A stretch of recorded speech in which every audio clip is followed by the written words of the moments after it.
Cool. Okay. So for today, we're going to start doing something fun. So in the last couple of weeks, we have covered a lot of like basics, popular packages for dealing with vector data, raster data. It's certainly very useful because those are some of the most popular ones, but some of those are kind of a low level manipulation. So sometimes you have to write many lines of code to deal with those. And starting from today, life is becoming easier because we are kind of going to use the high level packages to deal with the visualization and also some manipulation. So hopefully it will be more fun. It will be definitely will be a lot easier because I think from 1, 2, 3, 4, 5, 6. Okay, the next 6 packages, I developed those packages, so I know them very well, and I try to make it much easier for people to use. So definitely, this is my comfort zone. Okay, and if it run into any issues, I know exactly what's the issue, and I can fix it right away.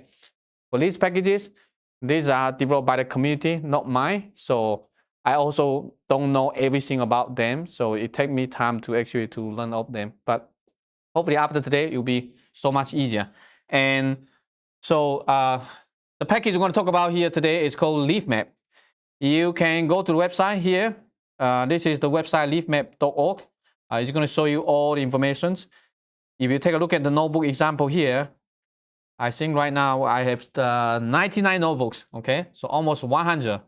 We are just going to use 2 lectures, maybe today and next lecture to cover Leafmap, but there are a lot more content. So you're welcome to check out the website. We cover the most essential one, but there are a lot more things you can learn. So I can teach this one for half a semester, but we're just going to get the highlights. And so up to this stage now,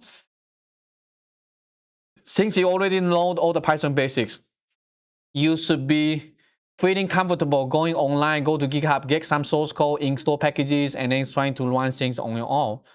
So once you get to know the basic and also some of the IDE, is all you need is just some time and some patience, and look at examples and then modify to your own. And then with the help of ChatGPT and some other large language model, you should be able to learn anything. Okay. So what we're going to cover in Leafmap is to make it easy for you to visualize data, all kind of data, vector data, raster data, and most of the things you can do just 1 or 2 lines of code. So it's a whole lot easier. Again, you're welcome to check out the website here, and let's go back to Leafmap. And first thing I want to point out that, so when you go to the website, you might see some of this map that actually is interactive, but it might not work super well because this is the website that after it's being rendered. And if you're trying to click some of the buttons here, it will never work, okay? So that's normal because this is right now become a static HTML. In order to make all the widget work, you need a Python kernel. So you need to actually run it in a Jupyter Notebook environment. This is just static HTML, although you can see the map, but those widgets come from IPy widget, and it doesn't work on this static HTML. So I will later show you how, for example, in IDE, in VS Code, how to run it. But just want to let you know, this might not be, although you can see the map might not be fully functioning. Understand? So if you go to the map, it look like this. Yeah, some of the things you will not work. Okay, so but at least you can still zoom in and zoom out. Some of the things still work. But anything that's built on top of IPy widget, it will not work. Okay, so for example here, you can select the drop down list, but it will not change. Okay, so that's not the problem of the package. Okay, that's the problem of after you create everything and then put it into HTML, there's no callback. Okay, so in order to have like front end and back end, so this is right now so-called the front end, just the website. There's a back end kernel, a Python kernel in order to run all the stuff. But when it goes through all of this, I'm going to show you how to display all kind of maps. A nice thing about this, you can handle like large data set, gigabyte data, doesn't matter. So you can load Google Map, you can load any base map. You can do vector data, you can add some, for example, legend. You can have a color bar. You can add points, you can have lines, you can, for example, this kind of marker cluster looks pretty nice, right? All the cities, and most of the things you can do 1 or 2 lines of code. So it's super easy. Once your data is organized, you can create something like this. You can even have some fancy one. Again, when it's rendered on the website, it looks weird. It's going to look better when we do it live coding in VS Code. But do you see the spinning, the icon, right? And it's not so complicated. Couple lines of code, very easy to use. You can visualize lines, and you can have different style, right? You can have polygons. You can have all kind of stuff. And what else? You can have some close maps. This is something that you can create, for example, using maybe ArcGIS. You can have legend. You can have points. Again, marker cluster. What else? Wetlands data. And for example, global building footprint. This one renders 200 gigabyte. 200 gigabyte vector data on the map. And it's interactive. You can zoom in, you see the buildings. It's going to take some time to load, depends on the internet speed. But this is something you can do. So you can handle small data set, large data set, locally or in the cloud. Leafmap will be able to handle it. And you can also render raster data, have a split map, something like that. Anyway, so when you go to the website, just keep it in mind. The map may not work, may not be fully functional. It's because of the website. But when we get into the coding, you will see how it is working. So in order to use Leafmap, you need to install it. So at the beginning of the semester, we have already covered how to install. And from time to time, you might need to update the package, okay? Because sometimes there is a bug. I fix it.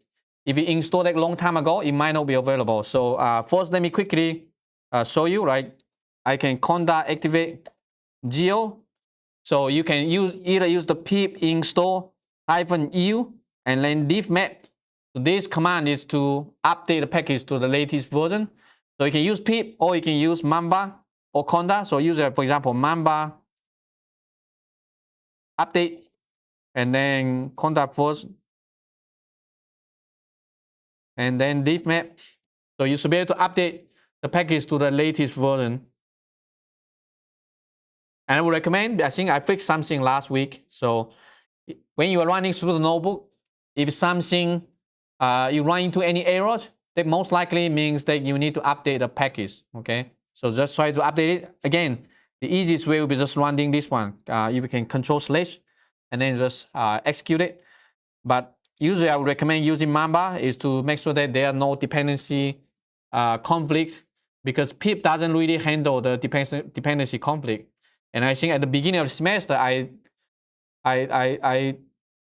iterate about the importance of using this. So right now, there's 0.38.5. So that's the latest version. Then you can just hit enter. So you should update this one to the latest version. Yes?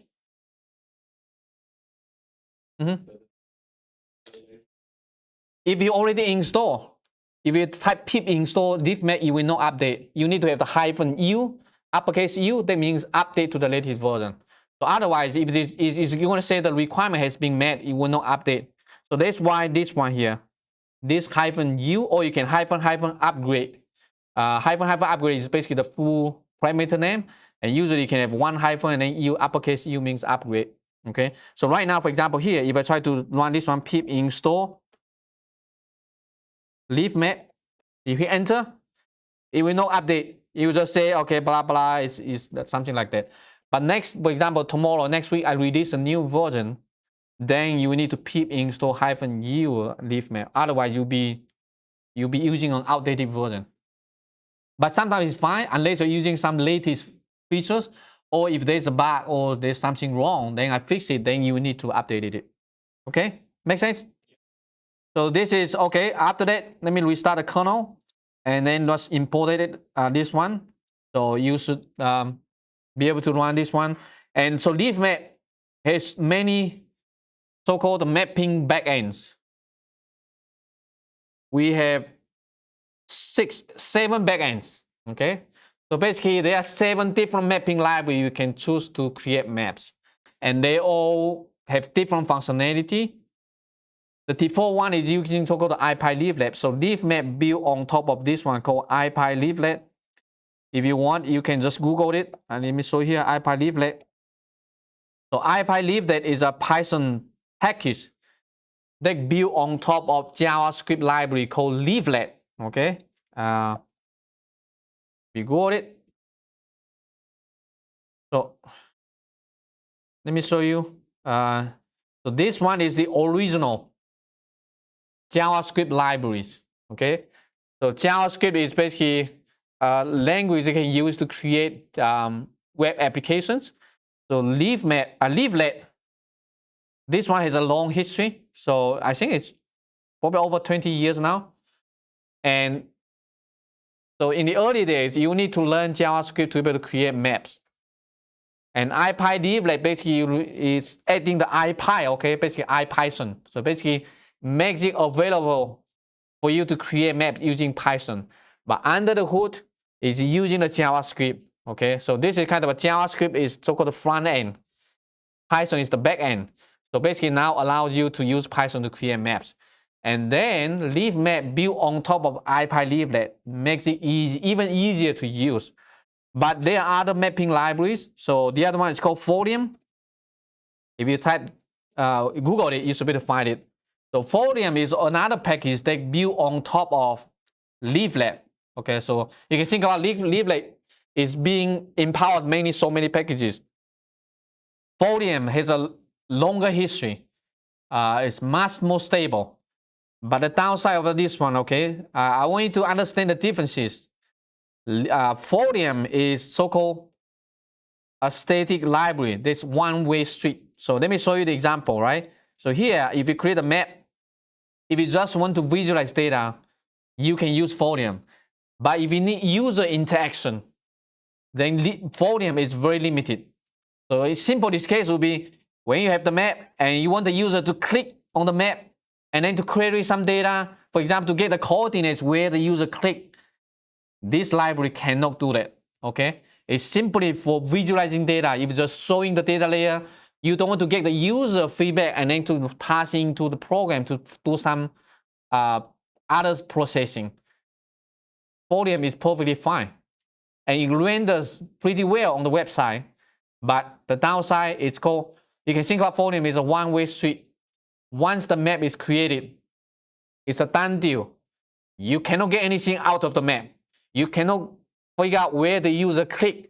You cannot use the user click, or you can zoom in and zoom out. This works still fine. But if you need to get the user coordinate, what the user clicked, which polygon is being selected, Folium cannot do that. Okay, so there's the power of using the so-called IPy Leaflet. That one built on top of IPy widget that allows you to do a lot of interaction. So you can get the user feedback, you can pass in the program to computation, you can return the result, you can display it. So it's so much more powerful. And probably you just want to use this one. But nowadays you can just use the Leafmap because it's built on top of IPy Leaflet. So you can use all the functionalities of IPy Leaflet. It makes it really easy to use. So let me show you here. Once you import the Leafmap, if you want to create a map, it's just like map equal to leafmap.map. That's it. And then just display it. That's it. Super easy, right? So just one line of code, you can create an interactive map. And upper right here, right? So this is where it makes it really easy to use because you have this widget allows you to, for example, turn layer on and off, change the opacity, something like that. If you're using Folium, no, you cannot do that. Once the map is created, you cannot change the opacity. You cannot turn the layer. You can turn the layer on and off, but you just cannot do other stuff that's interactive. So, but still, I want you to know if sometimes, for example, because IPy Leaflet, from time to time, you're going to run into installation issues. The map is not going to show. It's going to give you some errors. It happens. So if you want to try out Folium, for example, here, you can look at this, how to import it. So for Folium, we will import leafmap.folium map equal to leafmap. So let me show you the other way. Okay, I'm going to show you what it looks like. So I'm going to import leafmap. So if you want to change to other mapping backends, for example, I use Folium and then I can create a map. So I'm going to show you the differences. All right. So this one here, this one is actually using Folium. This one using IPyLeaflet, right? They look pretty much similar because they all use the base map. The difference is that you don't have that icon allow you to change the opacity, other stuff. This is Folium. They are very much similar because both these packages built on top of Leaflet. Okay, so Leaflet is a JavaScript library, but most of the time you can just use IPyLeaflet. It's so much more powerful, and we're going to show you how we can actually utilize that to visualize data, have user interaction. You can do selection. You can do all kind of stuff. And there are also other mapping libraries in here. For example, Maplibre. We're going to cover this one in the next section. This one is for doing 3D visualization. We also have TechGL and CapGL and also Plotly. You don't have to worry this. I just provide for an option. So I want to give you an analogy. Why do we have so many? It's just like you can use ChatGPT, but there are also other alternative, right? You can use what other alternative out there besides ChatGPT? Anthropic, I think, has the Claude, like, and then Google has Gemini. What else? All the Meta has the Llama 3. There's so many options out there, but they're all doing very much similar. It's the large language model that can answer any questions. So for you, you don't really care about what language model, as long as you give it a good result, right? You don't need to worry about learn all the different website, different portals. So Leafmap, basically the idea is that if you can just one line of code to switch different mapping backend, but all the other source code remain the same. So just like what we're showing here, if you need to create a map, you can just import Leafmap, this one by default using IPyLeaflet, this one use Folium, but other codes looks pretty much the same.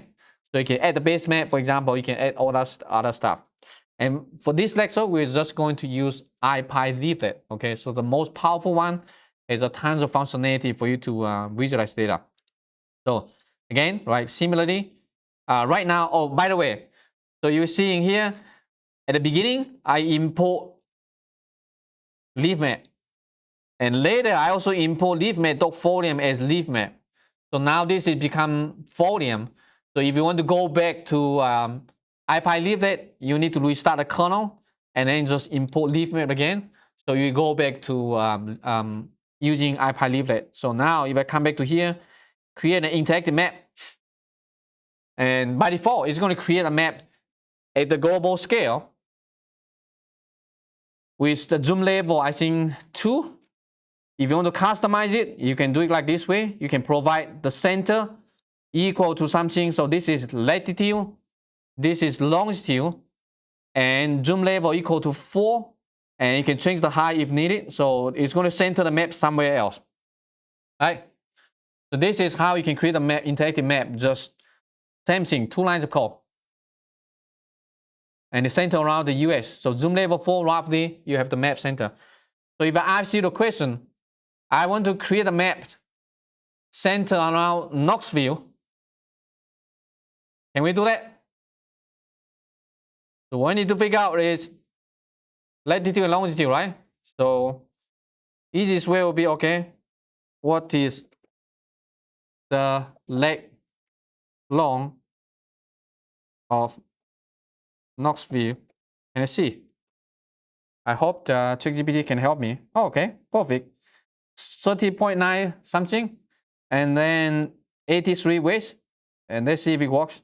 And this is like degree. I want decimal degrees because IPyLeaflet cannot handle the degree. So what? It's not right. I want decimal degrees for Knoxville, Tennessee. Okay, perfect. Is this still the same? Probably something is wrong. Anyway, so let's try this one. I'm going to Control C here. So the first one is latitude, and then the second one is longitude. Let's see how good it is. And the zoom level probably is going to be so much higher because zoom level 4, so the larger the number, the more zoom in. So let's try 14, for example. Where is it? Oh, yeah, looks pretty close, right? So zoom level 14, and you can zoom out a little bit. Okay. So now you can also like center around the UT campus. So this is how you can create a map easily by changing the latitude and longitude. And you can certainly also do it like this way. You can place a marker. So for example, you can go to anywhere. They say, okay, right now I want to create a map center around US, center around New York. So what you can do here, let me cancel this one. So this is the trick, okay? How do you get the coordinates of any location around the globe? You can zoom in to wherever you like. Okay, pay attention. Once you are here, for example, I want to create a map, some center somewhere in the Manhattan. Okay, so once you are here, what you can do, if you want a map exactly like this, when you create a default map, what you can do is create a new code block. And then once you zoom into the map like this, you just type map.center, run it. It's going to show you the latitude and longitude, and also map.zoom. So these two parameters give you what's the current status of this map. So you have the latitude, you have the longitude, and the zoom level. So what you need to do essentially is just copy this one and then replace this one here. You can either use a tuple or you can use a list. Either way is fine. So, and then what's the zoom level? Number 15. All right. And right now, if you create a new map, see, it should be exactly the same, just like what you are doing here. So you can move to any location you like, and wherever you go, after that, just like, for example, they say, okay, I want to look into this one right now. Same thing. You can run this zoom, the center again, run the zoom level again. All you need is just copy and paste, and then replace it. So in this way, you can preserve the map location and also the center, the zoom level. So this is why it's so-called bidirectional. Okay, so I want you to understand the differences between one direction and also bidirectional. Bidirectional means whatever signal interact with the map, you can get the information out. Right? So if I zoom in again, run this one again, you see it's being updated. So it's pretty nice. So this shows you how it's called bidirectional. So you can interact with the map, you can get the information outside of the map. So spend some time to find any location you like. So now you can create a map. All you need is just a latitude, longitude, and the zoom level. Then you can create a map at a certain location. You can change the height. If this is too much, you can change it. For example, I would just want 300 pixels. Then it will be much narrower. So you have a tiny map like this. All right, so this is how you can create a map. By default, you want to have all these controls. And let me show you quickly here. I want to introduce this. What does that mean? So control means it's basically some of the widgets on the map. So iPy leaflet have different components. You have map layers. You have these controls. So the map layer right now, we only have the OpenStreetMap in here. So this is the layer. And all of the things here on the left side and also the right side, these are called controls. Control means something that you can add to the map. And think about iPy leaflet maps as Lego. Anything on the map, you can add more things to it. You can remove things. You can remove it dynamically. And so once you create a map, I can change things above. For Folium, once the map is created, you cannot make any changes. You cannot remove the data layer. You cannot remove the control. This one you can. So for example here, right now this is the map. And let me show you what happened. I can just say m.clear controls. Okay. Clear control means I want to remove all the controls. So if I run this one, pay attention to the map above. The map has already been displayed. And if I run this one, what happened? All the controls are gone. Everything are gone. Right? I can also clear layers, parentheses. Okay, again, pay attention. See what happened? The layers are gone. So I clear all the layers. So you can change things programmatically. Unlike in desktop GIS, right? You add the data layer. If you need to remove it, usually you just right click, remove the data layer, or you remove some components. In programming, you can control things programmatically. So you don't have to click your button. You can run things automatically. And so by default, you're going to have a bunch of controls, but you can turn the control on and off. So for example, for this one, we just create a map with the map without any controls. Again, if you want to do the comparison, then you'll be leafmap.map. Oops. .map. So let me show you the names of these controls. These two here, zoom in and zoom out. This one is called zoom control. So it comes from IPyLeaflet. Again, I can quickly show you here where it is. So IPyLeaflet has this, for example, layers, controls, and it has this kind of control: zoom control, scale control, layers control, and they correspond to what we are doing here. So this is zoom control, these two buttons. This one is the full screen control. The full screen control doesn't work in VS Code.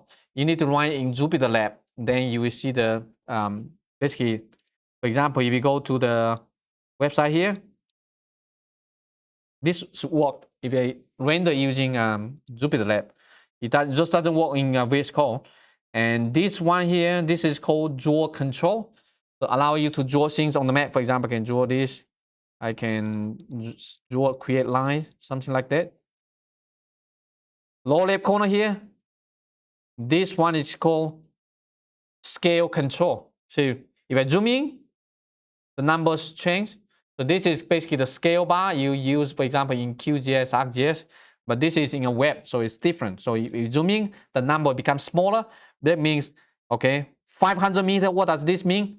That means on my mouse on the left here, to the right, this distance represents 500 meters on this map. Okay, so if I zoom in a little bit more,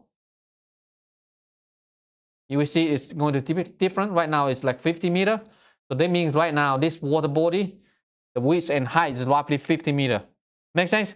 So for example, I can go to, where's Knoxville? So probably you have a better understanding. So if I go to Knoxville here, and let me go to our building, right? Where are we? Here, right? So this is our BGB building, right? So right now, if I have to ask you, what do you think roughly the width and the height? What's the estimated width of this building? How many meters?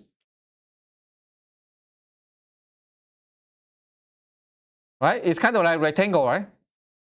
So what do you think about this one? How many meters? I guess it's roughly 20 meters. So if you see this one here, right? This is a scale bar. And like this is roughly 20 meters. I guess it's something like this, right? 20 meters. So you may be 25 meters, something like that. So this is what the scale bar is useful. So sometimes users need to get rough estimate. I guess this one roughly maybe 40 to 50 meters, something like that. And you can also use the feet. Okay, 50 feet. Upper right corner here, this one is the one that I added. So this one is called the toolbar control. They have all kind of widgets allow you to, for example, do something like this. I can maybe turn on this one. I can change the base map to any other stuff you like. Google terrain, hybrid, all kind of stuff. So in that way, you don't have to write code to change things. Lower right corner here, this one here is called attribution control. Attribution, that means you're going to give credit to the data layer, the data providers. So for example, this is Google Map. I give the credit that this belongs to Google. But it's up to you what you want to use. So all the data types eventually come from IPyLeaflet. So you can see all the names in here. If you can add a so-called custom widget control, but it also has loads of built-in controls, right? So we cover most of those, and we'll show you how to use that later in some of the examples. Questions? So this is basically going to tell you what is like right now. I'm showing you into to my house. I'm showing, okay, this is the living room, this is the kitchen, this is blah, blah, and you can reorganize things, okay? It's up to you what you want to do with each individual component. So you can turn things on and off, and this is why here, zoom control, I don't want it, so I disabled it. Draw control, I don't want it, I disabled it. But if you don't need it, you can just run this one. It will show you the zoom control. And don't change this one to true. It might duplicate. So that's a bug of iPad leaflet. Not me. The iPad leaflet has some issues. So same thing. If you have this, just remove it. Don't say it to true. That's kind of weird issue. Let me show you. Anyway, I don't want to waste time. Just let you know. This is a bug of iPad leaflet. So if, for example, I want the full screen control, then you remove it. It should show the full screen control by default. Okay. So if you don't want it, let's say to false, then you will not show it. And there's also a source control. I'm not adding this one by default. So for example, I have to create a map and you want to provide some source functionality. You can add this one, give a URL. So this is basically where you can query location by the API and just call the function add source control. And also the zoom label. So the zoom label is when you search the location, you want to zoom in to that location, what's the zoom label you want to display, right? So if you run this one, take a look. Now I have this search control here. Pretty cool. And then you can search any location, right? So I can search maybe Knoxville, PN. And once you type the location, you can have some drop down list. And so all you need to do is just click. See?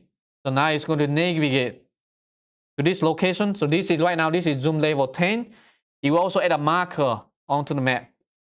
Super easy, right? So basically we have two lines of code. You can add a source control. So you can create a map that allow people to source any location. I can try something else, maybe London. Okay. And if you just type one location, you might have many different, so many cities named London. So I want the one for the UK. Click. So now I have this one, London. So if you want to zoom in a little bit more, then when you add the source control, you change this one to a larger number, then you will zoom in a lot more. Okay, so basically just 3 lines of code, 4 lines of code. You can create a map with all kind of widgets. And all the data layers you can access through this one, map.add layers. Map.add layers. So basically you can access all the data layers. And this is like under the hood, you basically have access to everything on the map. You can make changes. You can delete the map. You can delete the layer. You can delete all kind of things. You can get the URL. So all the layers on the map is some kind. This is called tile layer. So the reason why it's called tile layer is the map like you see here on the map is actually being rendered on your browser through image tiles. So like one small tile, one small tile. Although it looks seamless. So right now, for example, so pay attention. If I zoom in very quickly, the map will take some time to load up. You will see the rectangles, white boxes. Okay? So take a look. It's pretty quick, but I'm not sure if we zoom in and zoom out, you see it is coming up. Right? When I move my mouse, do you see on the left side, it kind of gray out and it takes some time to load up. The reason is all the web maps is working like this way. It's called tile snazzy map, or the tile map is basically under the hood is going to the server, and it calculates based on your zoom level and also your the view area. It's going to download the tile depends on the location. So you see, it's putting the information. So this might not be very intuitive, but if I show you here, let me do it this way. And this is important when you're doing like web programming. You need to understand how the web map is actually functioning, because you don't have the data. The data being requested on demand, on the fly, and it's coming to your website. You're not downloading the entire image. You're downloading small pieces. Okay, so I'm going to show you how it's working under the hood. So I'm going to open this one in Jupyter Lab so that you can see the web browser. Okay, and I'm doing the same thing so that you know the differences. I'm going to go to here, Geospatial, and then leaf map. Oops. The reason is because this one, let me delete this way. Okay. So I'm going to create the same thing. I'm going to show you the, oops, change control. This is better. Okay. So I'm going to import leaf map and then just create a map. Right. And so this is how the map is being loaded. So it looks like it's pretty quick, but if your internet is slow, it's going to show you slowly by those bounding boxes. So now I'm going to open the Python out of Google Chrome, the developer console, and there's a network tab here. Okay, so you see it's loading the map. Right now, there's nothing going on here. But as long as I zoom in and zoom out, you will see it's downloading small tiles, small tiles. So you see that? Oops. So look at this. 43 PNG, 44, 40, blah, blah. So if you double click, look at this. It's a small tile, So it's the map looks seamless. But under the hood is just like ground floor. It's coming from one piece. It's being merged together. So for example, you look at this one, it looks like this. So if the image has been downloaded, it will retrieve that from your cache, basically your temporary directory. But if you are visualizing a location that has not been visualized before, it's going to go to the server to download. And it's downloading small tiles and then put them all together. Looks like seamless, but it's not. All right. So for example, I can change the base map to, let's say, Google Satellite. Okay.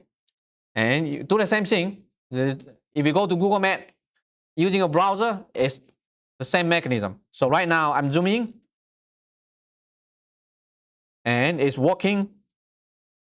Let me turn this one off. If you scroll down somewhere, you should see some of those. For example, here, you see this one? If you open it, it's downloading something like this. So if I zoom in, you see it's slowly loading up. So basically there's a hierarchy. So where the map is going to show depends on your zoom area, your map of view, and also the zoom level. So again, it's going to download new tiles. So right now, look at this, high resolution. So basically all the web map is functioning like this. It's downloading tiles on demand, on the fly, and then put them all together. This is called why it looks like called tile map, because it's different tile, and then these are small pieces, put them together to show it look like a seamless map. Make sense? All the web maps is functioning the same way. Even if you go to ArcGIS, they have so-called web map services, WMS, XYZ, is doing the same thing, creating map tiles, downloading map tiles, mosaic them together as a seamless map. So I'm going to close this and then go back to VS Code here. Restart the kernel and this one again.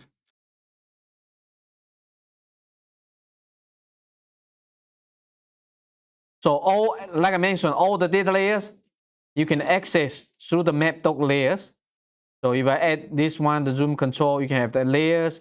I can remove the layer, right? So here, right now I have just one layer. So if I just mdoc remove, -1 means the last layer. So what this one is doing is, if you run this code block, mdoc layer -1,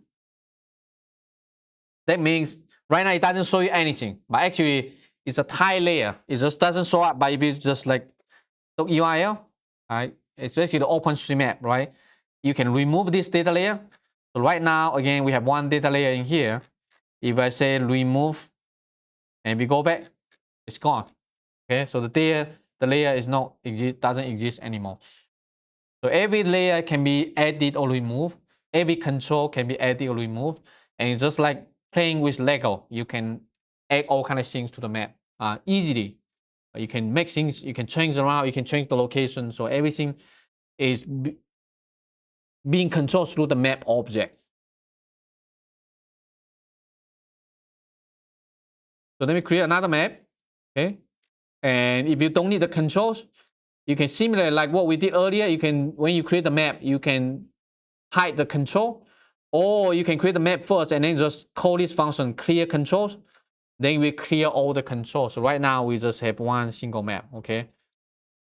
And if you want to have a map that you don't want to, because by default, you can use your mouse, right, to scroll and then to zoom in and zoom out. You can turn this one off if you don't want to. So for example, I can create this map, and there's a parameter called scroll. Yeah, scroll wheel zoom equal to true. That means you can use the mouse, this scroll to scroll. But if you don't want it, you can turn this one to false. Right? If you use this way, now if I use my scroll, it's going up and down. Okay, it's not zooming and zoom out anymore. You will have to click the button. So if this is something you want, you can deactivate the zoom in and out. So I would prefer this one. So I just turn this one. It is on by default. So I can zoom in and zoom out without having to click this zoom in and zoom out control. You can clear all the data layer, just like I said. You can remove data layer. You can add more data layer later. So this is something you might want, is to add base map, right? So you can just call the add base map function. It allows you to add all kind of base maps. So what you need to do is just type m dot, and then within VS Code, you should see all the functions available. So I can just say add base map, and then open topo map. So right now we have two data layers. The default one is the OpenStreetMap, and we also add the open topo map. So upper right corner here, now I can turn on this control. I can turn the layer on and off, right? And I can change the opacity. It works very nicely, right? You can zoom in and zoom out. So the open topo map is kind of like terrain topography map that allows you to see the topography and the contour lines or something like that. And these are all free available map tiles. If you're really lazy, you can use this map.add base map GUI. And then upper right here, it's going to have this drop down list that allows you to change the base map to whatever base map available. And I can change it, for example, to Google Satellite. Google Hybrid is the one, Google Satellite, with the labels on top of that. You can use other data layer, for example, NLCD, National Land Cover Database, right? So once you add the data layer, you can turn layer on and off. You can zoom in and zoom out. So for example, you can zoom to any location that you like. You can compare different data layers. All right, so here, all right, pretty cool. So now just 3 lines of code. We just added a map. And once you select the base map that you like, all you need to do is remember the name. Whatever name showing up here on this drop down list is the name that you want to use if you want to use the map.add base map. Okay, so for example here, map.add base map, you can choose whatever name that you like. So for example, I can change this one to how about Esri war imagery, for example. So this is the name, right? Esri.war imagery. So if it is the base map that you like, I can come back to here and then just ESRI war imagery if you want it. So now we are adding this base map by default programmatically. So, but you're welcome to use the interactive GUI. Is this one, upper right corner here, is this first row, first icon. This is the one that allows you to change the base map. Okay, so if you click here, and you can change to whatever base map that you like. CartoDB, dark matter, Esri, for example, Ocean base map, for example. There's lots of things, so you can play with the base map and pick whatever you like. Any questions? So these are the built-in base map, but you can also add custom base map. And there are 2 primary ones. One is called XYZ tile. The other one is called WMS. Okay, WMS stands for Web Map Services. So Web Map Services, they allow you to add this kind of different web map services. And so this is the URL for the Google base map. So I can just call this function map.xyz tile layer. You can hover your mouse. You should be able to see all the parameters. You need to pass in the URL, give it a name, and then attribution. Like give it attribution is the one going to show up at the lower right corner here. This is the attribution for the data providers. And that's it. So you just need to provide, if you already have a server, so if there's some like web map services from somewhere, you can add it like this way pretty easily. The other one is the WMS. So for example, add WMS layer. And this one is a bit more complicated. You need to have a URL, you need to have a layer, you need to give a name, and also attribution, and also format. Also the whether you want to show the layer or not by default. So for example, if you run this one, you should add the WMS tile layer. So this is from the USGS, okay? So and NAP imagery, National Agriculture Imagery Program, is a very high resolution imagery for the entire US. I think it's like half a meter resolution, so it's super high resolution. So for example, I can go to Knoxville here.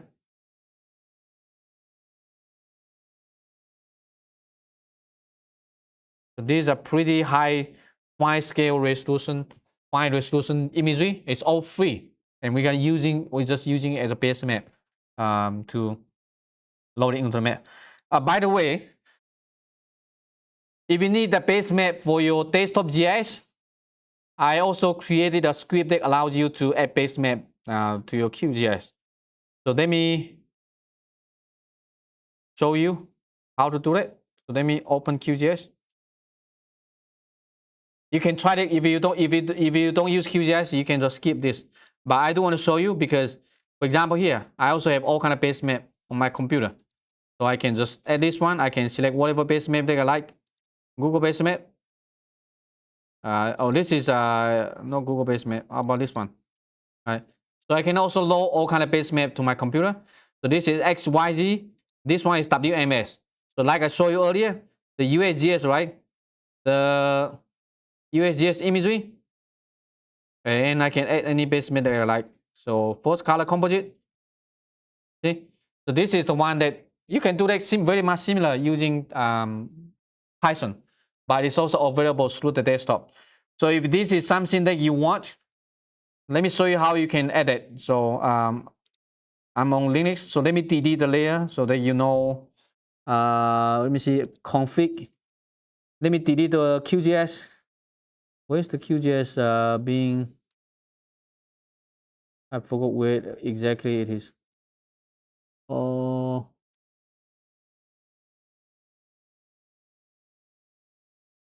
yeah, it should be under here. I don't see QGIS here. Anyway, so let me show you where it is. It's under this one, my GitHub here. And if you search QGIS, there's a repo called QGIS base maps. So what you need to do is just to download this one.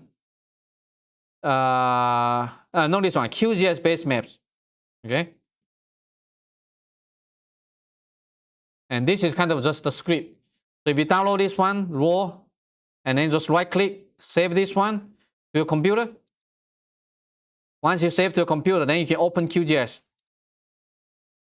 And then you can load all the base map so that you can use it. So what you need to do here is to open this Python console. And then click this one, show the editor. Then you can open the one that we just downloaded. For example, this one, QGIS base map. And then from here, just run it. You will add all the data layers to your browser here, table contents. It might take some time. And once after it's done, like restart your QGIS, then you will have access to over 1,000 base maps that you don't have to search everywhere. So now you see I have over 100 XYZ base map. I also have a lot of WMS base map in here. So there are tons of data available. For example, city relief. You can double click. You can see the data layer. See the data layer. You can load all the data layer to QGIS easily. Everything that I'm showing here, you can do that in Python as well. So all you need to do is just to figure out what's the type URL. So for example, let me show you maybe, how about this one? Okay. Let me create a new one. Let's say, okay, I want this base map. Looks nice. So what you need to do here, once you need to know the data layer, the URL. Right. So this is basically the URL. This one is the web map services. This is the URL provided by the web server. So if you want to use that, for example, inside Python, you might find this URL from somewhere, from the internet. So if somebody telling you, okay, I provide the web map services, this is the XYZ type URL. So all you need to do is just copy the URL, and then you can come back to Python. So this one is the XYZ type URL. So it'll be this one. So what you need to do here, I just replace this. And then, so this one from a name is Esri, for example, satellite, attribution to Esri. And let's see if it works. See? So it's just a URL. So you can get it from whatever location. So now we have a web map you can customize. So there are tons of basically free base map out there on the internet. What you need is that URL. And but for WMS, you also need to URL, but you also need the layer name. Okay, so the layer name is also important. So let me show you the other example. How about this? So the USGS, again, they have the name imagery. For example, they have this one. They say NDVI. They have the NDVI data layer like this. So what you need to do, for example, I can double click here, layer properties, and you know the URL. So this is the URL for the USGS name imagery. You also need to know the data layer. The data layer is this one in here. So I can copy this URL, Control C, and then come back to this one here. This will be the URL that we want to access. And oops, make sure that you paste this one. Usually there's a question mark at the end. Okay. And the second one is the data layer. So right now, by default, we're using the false color composite, but this data layer is the NDVI. So I'm just going to come here, copy this one, and then replace the data layer. And that should be it. So the URL and the data layer, let's see if it works. Nice. See? So now we have the NDVI data layer, and this is very high resolution. So this file itself is many gigabytes, but we can load it into the web map.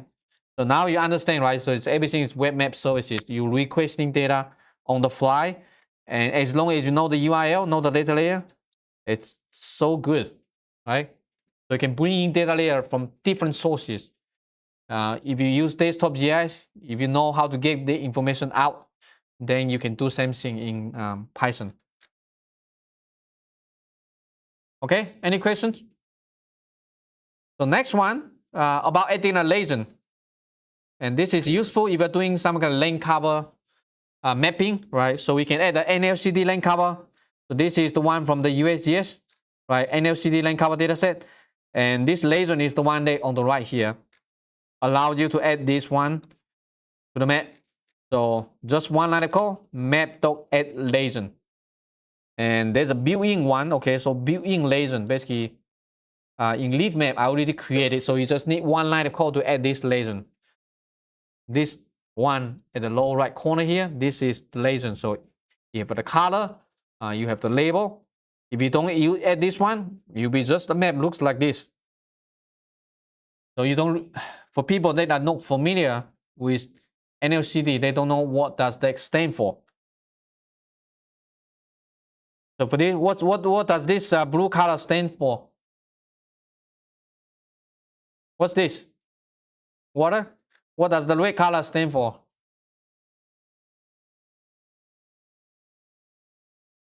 developed, right? Urban.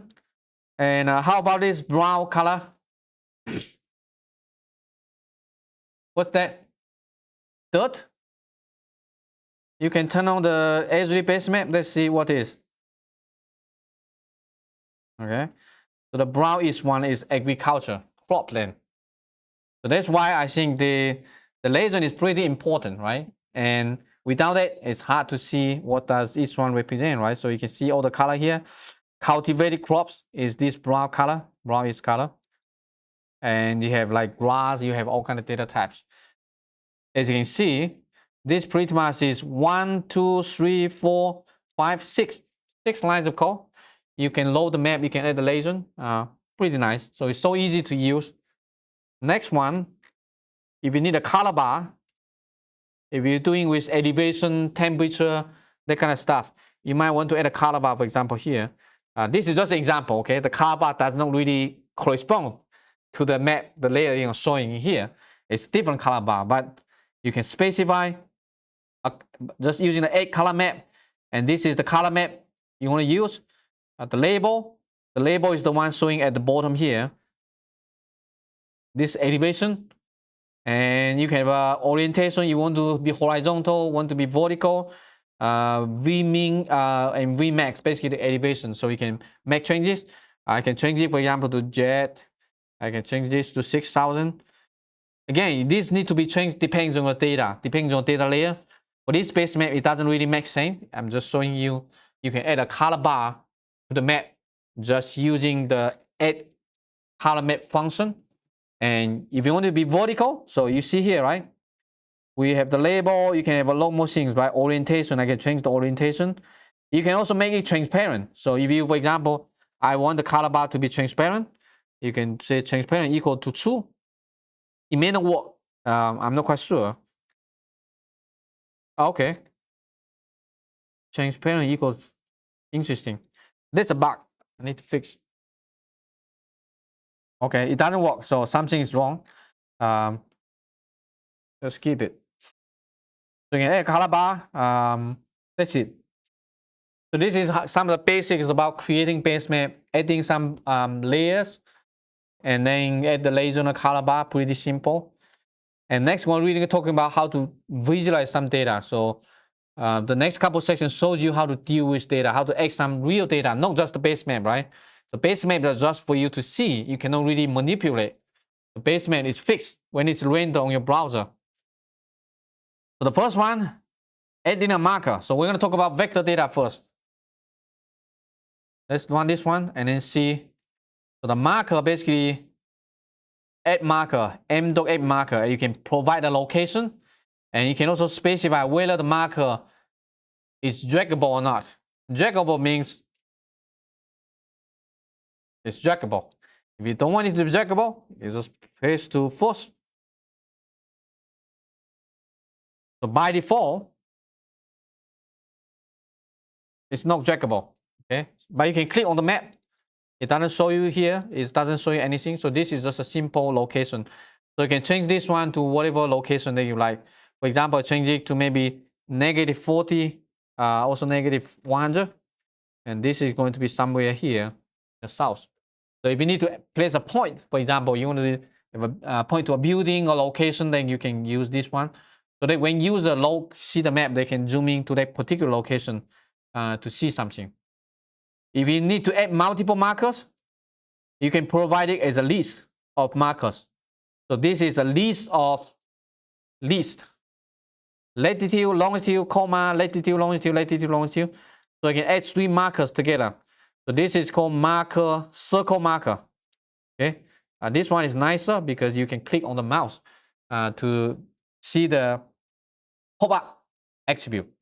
And the add markers has some additional attribute. Oh, it's not showing up. Anyway, you can change the size of the marker. You can change the circle, basically the radius. And the next one is about adding marker cluster. So the reason we want to use this one is when you have too many points, your map becomes overwhelming.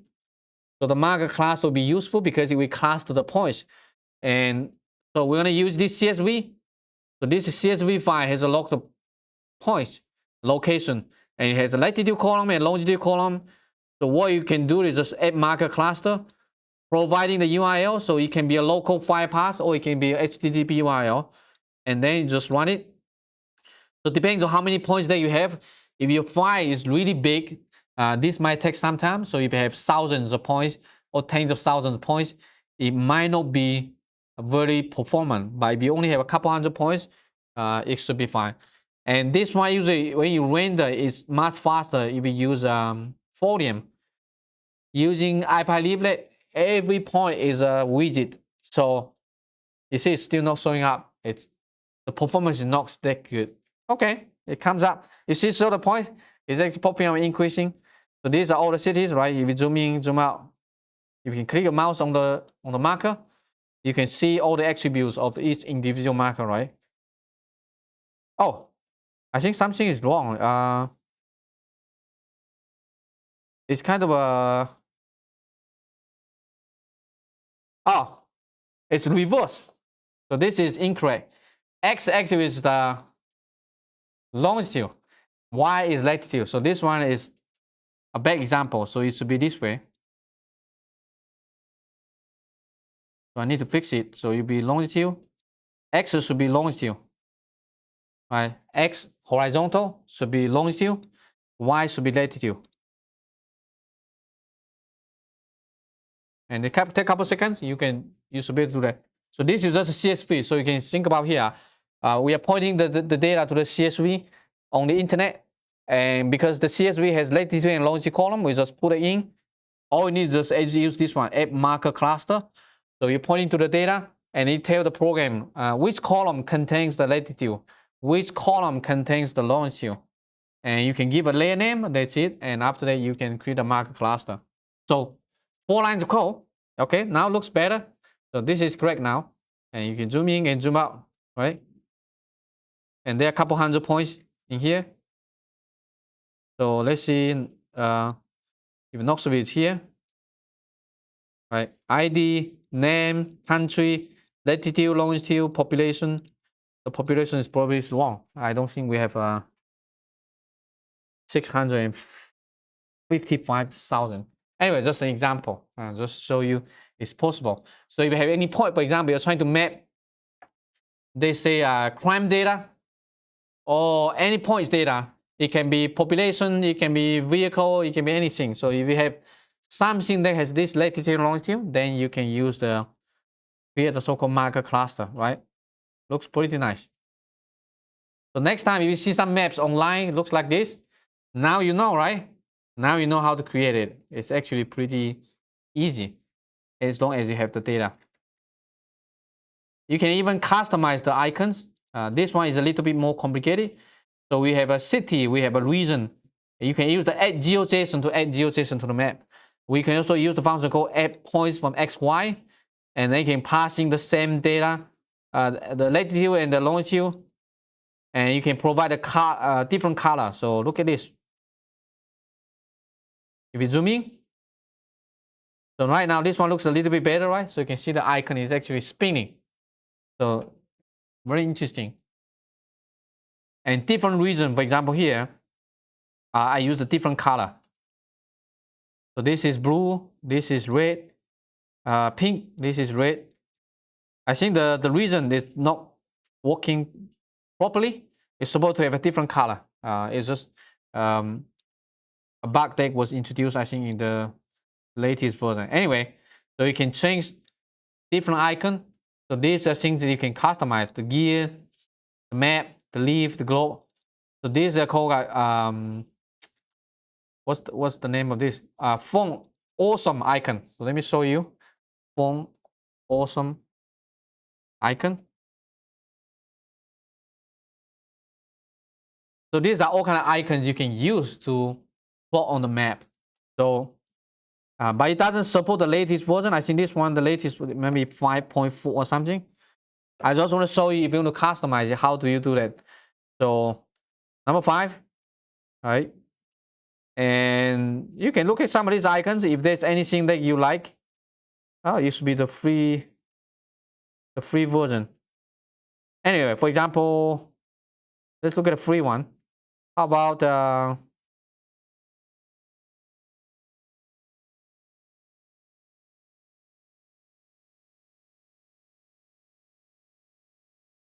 How about this one? Upload, okay?